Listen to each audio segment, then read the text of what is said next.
Oui, bonjour. Donc, oui, on peut se demander pourquoi les intellos sont maltraités. Ils ont fait des études et leur paye ne change rien du tout.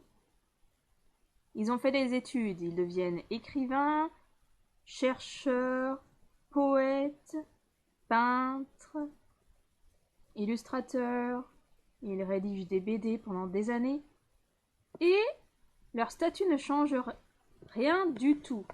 Ils sont donc des intellectuels. Ils offrent au monde leurs idées et leur statut ne change rien du tout. Ils ne gagnent pas une poire et leur statut reste précaire jusqu'à ce qu'un jour quelqu'un se réveille pour les aider et autant dire que ça n'arrive que dans les films ou très rarement.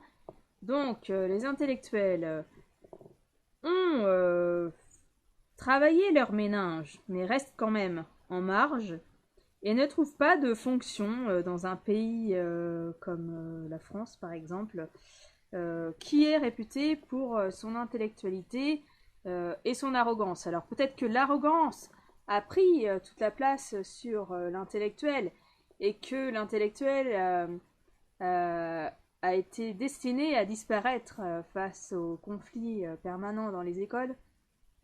Donc nous pouvons dire que tout le monde s'en tape et que les loisirs ont pris bien sûr toute la puissance sur tout ce qui peut être intellectuel et qui finalement ne sert pas à grand chose puisque ça donne la grosse tête et qu'une grosse tête dans un groupe, donc c'est-à-dire un moteur, parfois ça emmerde le peuple ne veut pas avancer.